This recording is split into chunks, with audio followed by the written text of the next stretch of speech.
प्रियजनों, आप कैसे हैं? क्या आप ठीक हैं? क्या आप कह रहे हैं हम तो ठीक ही हैं, लेकिन जीवन एक जंगल जैसा है, हर दिन एक संघर्ष है। लेकिन मुझे खुशी है कि प्रभु मेरे साथ हैं और वे मुझे सांत्वना देते हैं और मार्गदर्शन करते हैं। फिर भी ये बहुत कठिन है। क्या आप ऐसी स्थिति में हैं? डरिए मत। प्रभु ने इजरायलियों को मिस्र की गुलामी से छुड़ाया और उन्हें बाहर चला रहे थे। वे जंगल से होकर जा रहे थे। जहां तक उनकी नजर जाती थी वहां कोई पौधा या पेड़ नहीं था। वे प्यासे हो गए और 3 दिनों तक जंगल में बिना पानी के रहे। वहां पुरुष, महिलाएं, बच्चे और बुजुर्ग सभी थे, इसलिए यह बहुत कठिन था।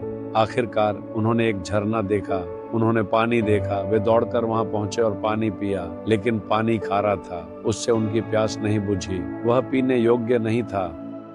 उन्होंने सोचा, हम 3 दिन जंगल में बिना पानी के चले हैं, अब हमें पानी दिख रहा है लेकिन वह खारा है।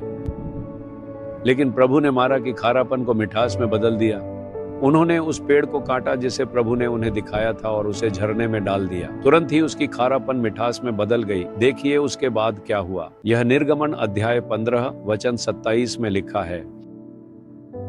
फिर वे एलीम पहुंचे, जहां 12 पानी के कुएं और 70 खजूर के पेड़ थे।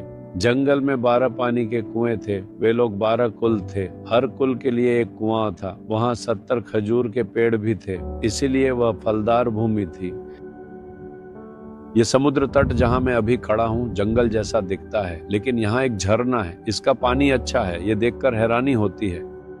उन्होंने झरने को रचना सहारा दिया है। पानी का स्वाद अच्छा है, यह पीने योग्य है। देखिए, इस समुद्र तट पर भी प्रभु ने एक झरना रखा है ताकि प्यासे अपनी प्यास बुझा सकें। हो सकता है आपकी जिंदगी भी जंगल जैसी हो, आप भी मारा से गुजर रहे हो। अगर आप एलिम देखना चाहते हैं जहां ज्यादा झरने हैं, तो आपको मारा से होकर गुजरना होगा। आज आपकी जिंदगी में भी मारा जैसी कुछ कड़वी बातें हो सकती हैं। आपके व्यक्तिगत जीवन या आपके घर में कुछ कड़वे अनुभव हुए हैं। हो सकता है आप अपनी सेवा में किसी कड़वे अनुभव का सामना कर रहे हों। आपके काम, आपके पति और बच्चों के मामलों में भी कुछ कड़वी बातें आपके अंदर गई हैं। ये आपके मन में दर्द पैदा करता है।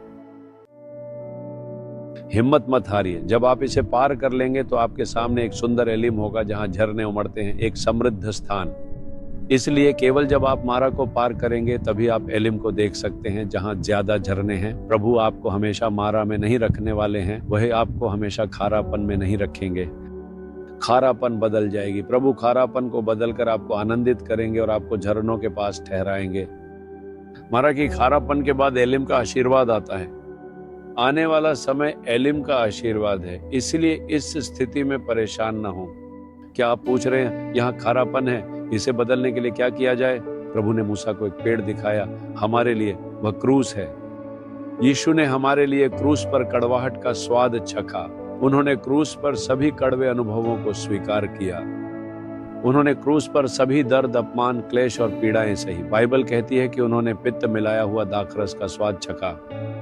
उन्होंने क्रूस पर कड़वाहट सही। क्रूस की ओर देखो, उस यीशु की ओर देखो जो क्रूस पर लटके थे। तुम्हारी सारी कड़वाहट बदल जाएगी। उनकी ओर देखकर कहो, प्रभु आपने मेरे जीवन की सारी कड़वाहट क्रूस पर सही।